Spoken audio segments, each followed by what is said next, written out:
Oshkosh Media is government programming on GovTV, community programming on Life TV, and community radio on Oshkosh FM 101.9.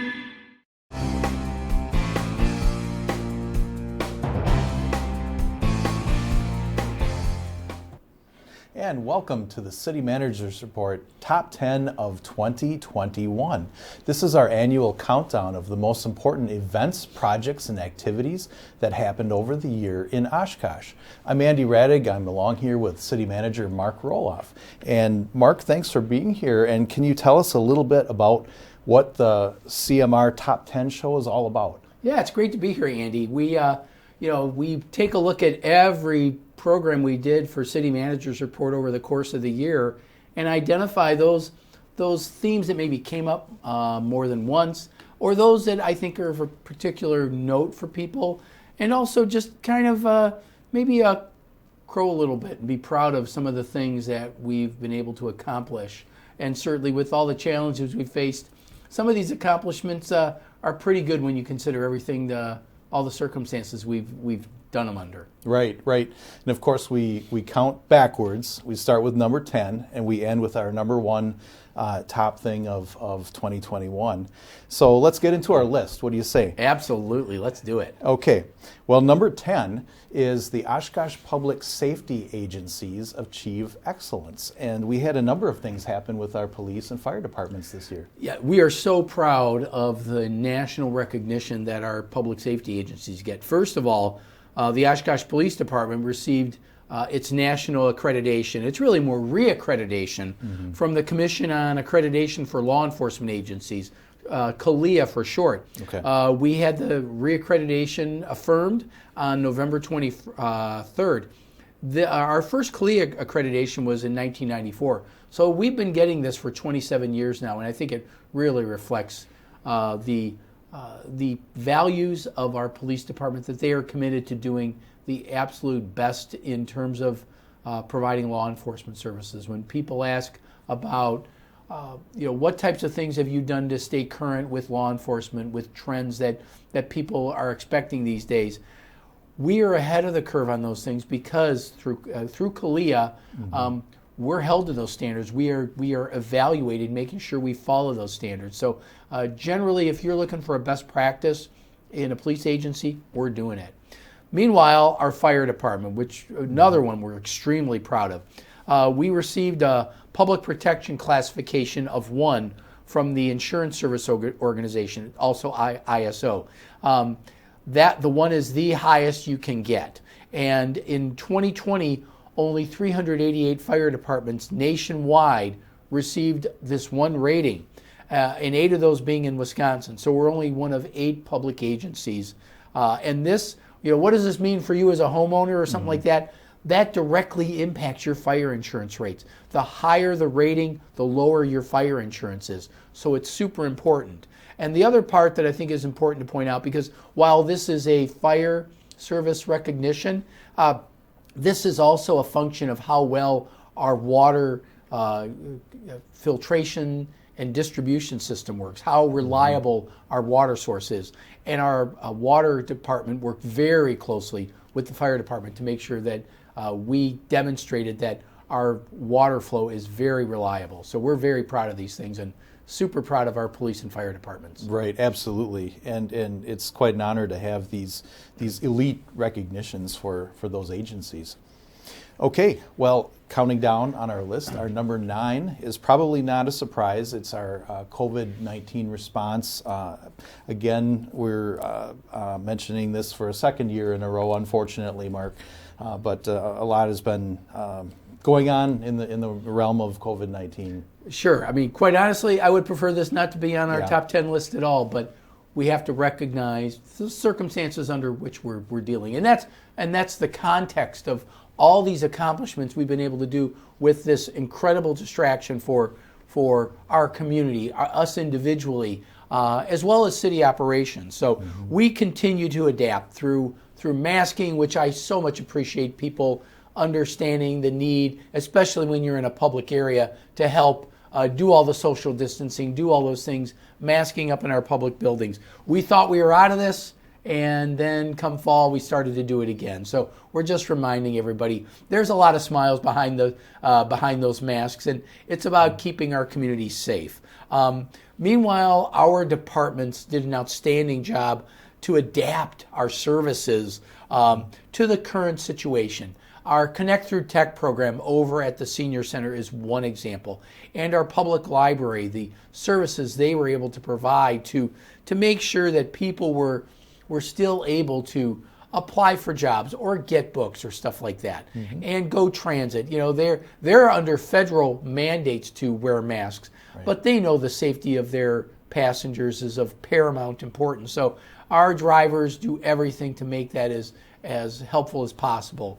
So between all of the services we provide, whether it's the library or transit or senior center or any of our public buildings, I want to thank our employees for being good sports about dealing with this, as well as our staff, other staff, and our citizens who have generally cooperated very well and understand the importance of this as a safety issue. Well, as you said, the goal is to keep everybody safe.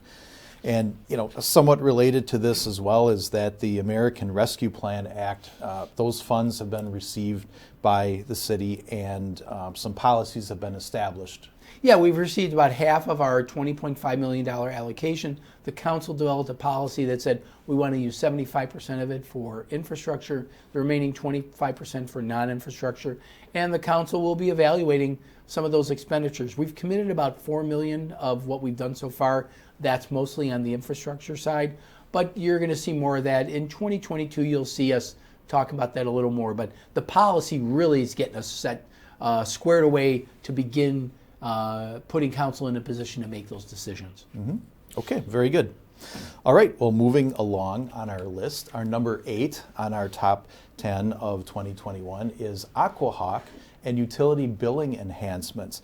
And Mark, I know that we've talked about this on the show quite a bit. Aqua is a new enhancement that our residents and water customers can utilize to monitor their water usage and some other features. It's a free service that monitors water consumption. You can sign up for it. It's totally at your discretion. But what it does, it can be set up to send you alerts to let you know how your water consumption is going. And if you exceed a certain level that you say, I want to know if water consumption goes to this level, it'll give you an alert. I have it. I get a little text message says, you want to check this out, make sure it's okay. And it also can provide you with some billing estimates. So we're really proud of this. And so that's just one service that we'd like to mention. Meanwhile, through COVID, we've been really expanding our online services, and we want to make sure that people are aware of all of our services that are available online for the utilities, particularly the online bill paying, as well as our ACH bill paying and other automated services.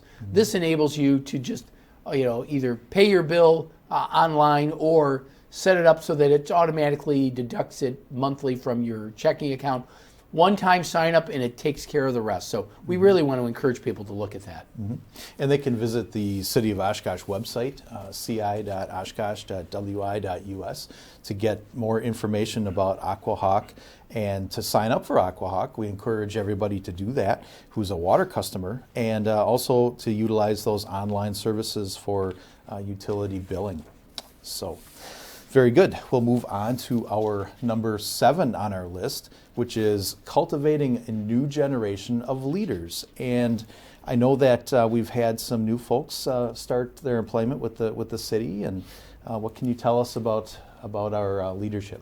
Well, it's always important for us to do ongoing leadership development, and especially in this day and age, trying to develop leaders from within.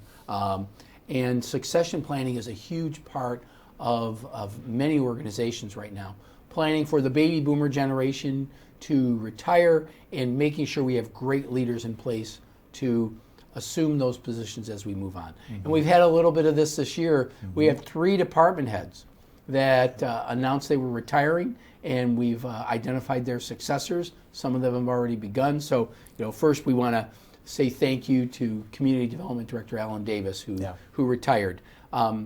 Brad Larson, 31 years with the Public Museum, and City Clerk Pam Ubrig, who was here with us for 41 years as in the City Clerk's office and 23 years as City Clerk. So, but we have a new generation of leaders to reassume those positions, and our new Community Development Director, Kelly Nyforth, who was our Economic Development Manager. So we did develop her skills from within, and prepared her to assume this position, which was great. Our new Public Museum Director is Sarah Phillips. She comes from the outside. She came to us from Boise, Idaho, with the Idaho State Museum. So we're real happy to have her on board. She started just the past month. And then we have another internal hire promoting up to a department head, and that's Jessie Balcom. She'll be our new city clerk in 2022. Again, it was another one. We developed talent from within, and I think it's important for our organization to do that. So you're going to see more of this as time goes on, because we are having, the baby boomers are retiring, and we need to be ready. So it's important for us to keep developing leaders. Right. And we look forward to working with these folks and continuing to develop our skills. And there's also an employee development program that is new this year as well. The City Council recognized that development of future leaders involves helping prepare them with opportunities and identifying what we call career paths. But a big part of that is an employee development program began for tuition reimbursement, so people can pursue a relevant degree related to something here with the city or their career interests, whether it's in that department that they're currently in or not.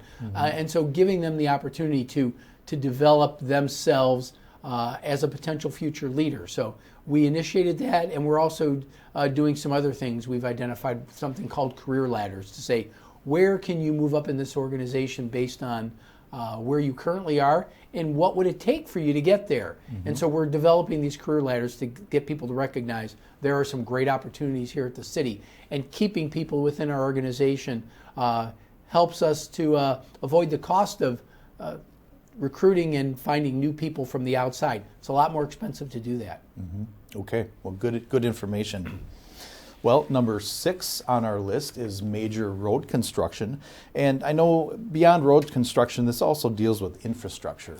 Yeah, as we've said many times on this show, it's not about the street surface itself, it's everything below, but it's also the other related infrastructure that we're doing. But we did some major projects, and those are the ones that people really see the most. CP Avenue on the near north side, it's one of the oldest streets in the city, well past due, so we're real happy to get CP done. It really improves the curb appeal of our older neighborhoods, and it just looks outstanding. Meanwhile, on the west side, areas that have been recently annexed into the city were much more rural in nature. Now West 9th is going to be a 4-lane, eventually capability there, but we're going to have 2 lanes with parking and bike lanes, and we're very happy about that. There are a lot of people that commute into Oshkosh from the west side, and getting this corridor open was very important. Fond du Lac Road on the southeast side, again, connecting south end of town and even outside of the town, to get that area opened up was very important to us. And also on the south side, Oregon Street. This was the 4th year, I believe, of a 6-year program. 2022 will be year 5. So getting that all done is very important for us to keep investing in our infrastructure. And it's that continuing investment that's going to be important. And one of the things I like to point out is, we had some return of some storms that gave us a chilling reminder of what happened in 2008. And it was a reminder that we cannot forget to invest in our infrastructure, particularly flood control stormwater. Some residents came and passionately spoke to the council about it, and I think the council was reawakened to the fact that those issues are going to come back with every storm. So we have a lot of work to do on stormwater, but we're making progress, and we're going to continue to make that progress. And it's all about continuing to invest in our infrastructure, and you're going to continue to see that in 2022. Okay, very good. And just a reminder that you are watching the City Manager's Report Top 10 of 2021, and we're looking at our annual countdown of the most important events, projects, and activities that happened over the year in Oshkosh. So number 5 on our list is the Oshkosh Food Co-op anchors Marion Road redevelopment. And there's been a lot that's been going on over in that part of the city. It sure is, and certainly the grand opening of the Oshkosh Food Co-op on July 22nd was a huge part of that, and that's something that we have been long looking for. This serves an underserved area that's the U.S. Department of Agriculture classifies as a food desert.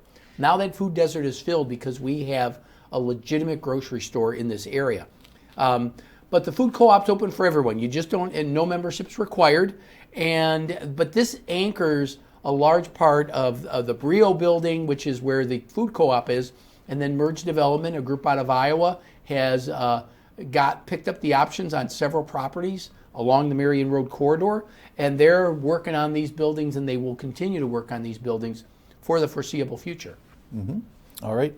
Well, we'll keep looking for the development that's happening there and keep tabs on what's going on.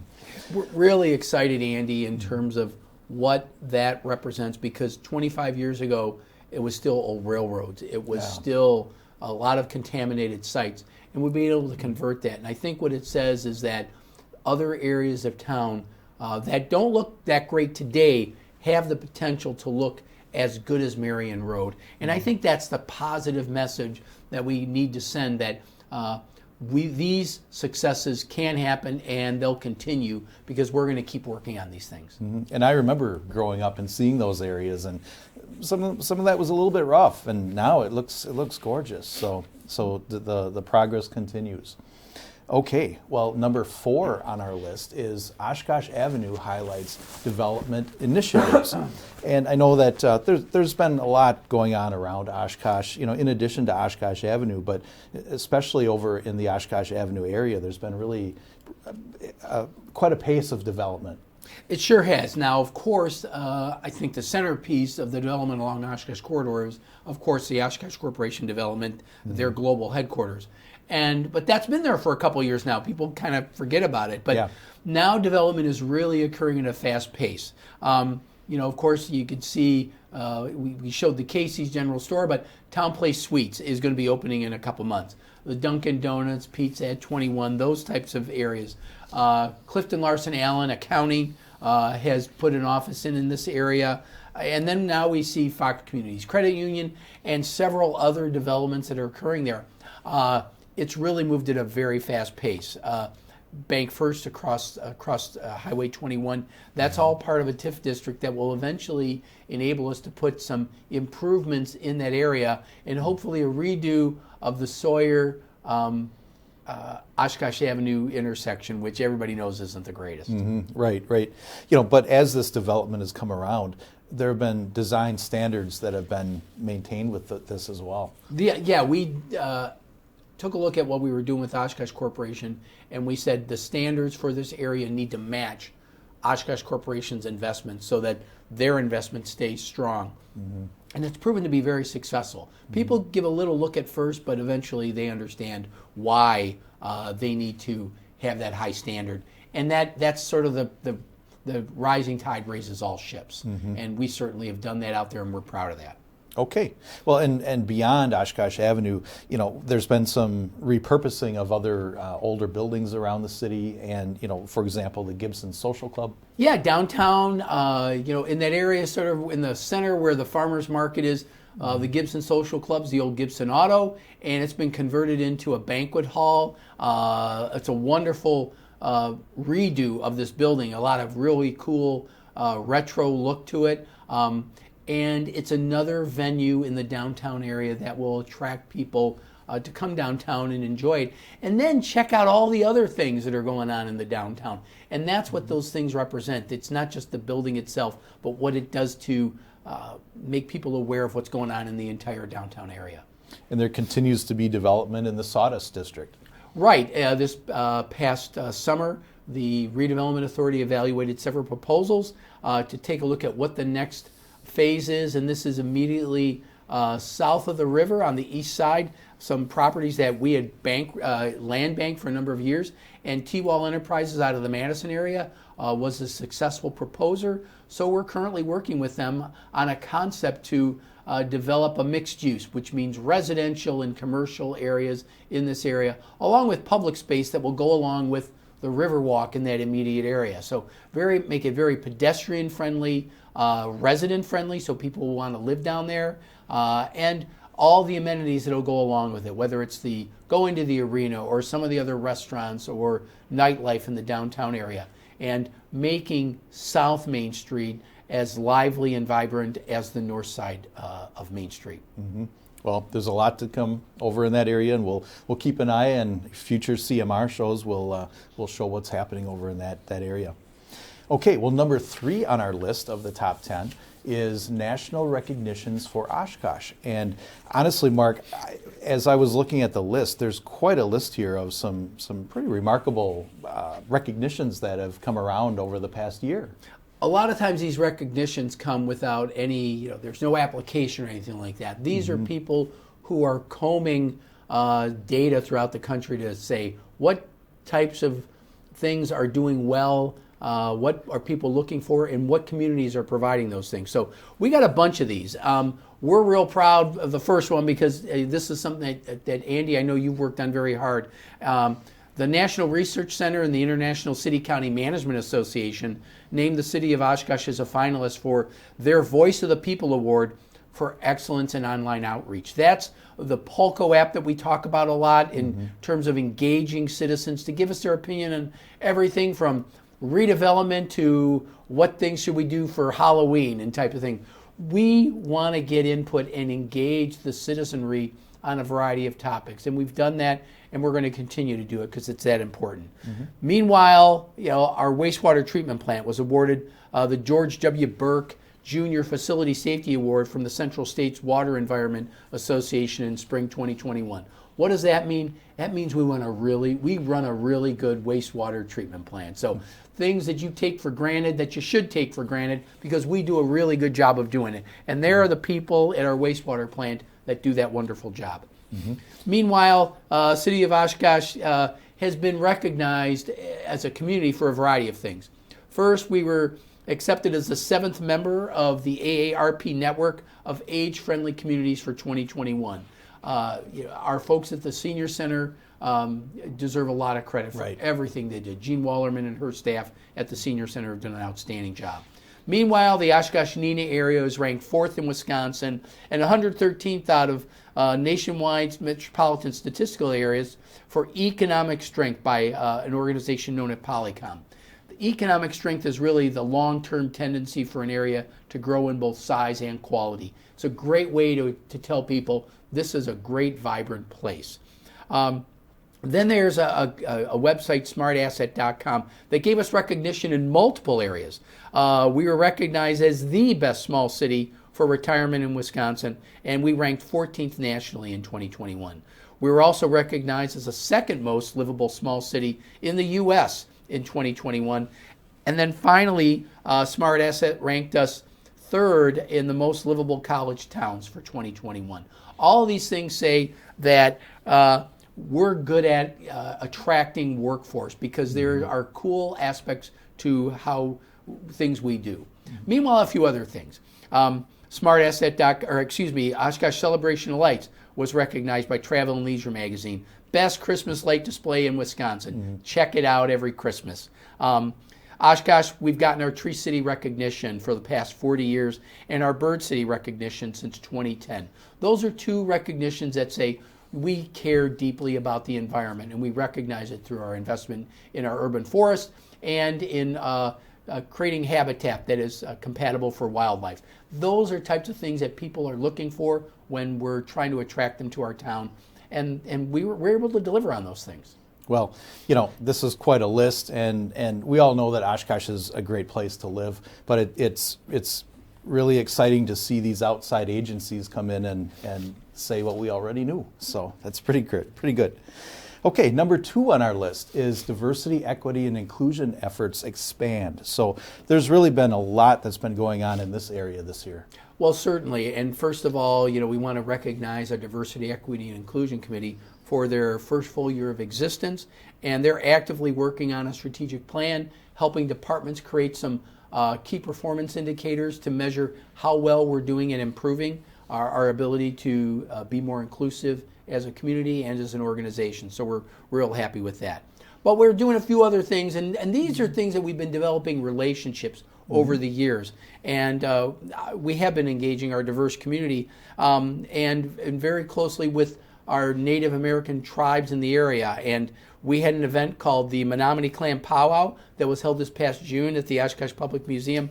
A great outreach and a great learning experience for people to learn more about the Menominee tribe. And they're the native people for our area, and what they contributed to the cultural enrichment of our community is so important. So we're real happy about that. And there's been collaboration with several groups that led to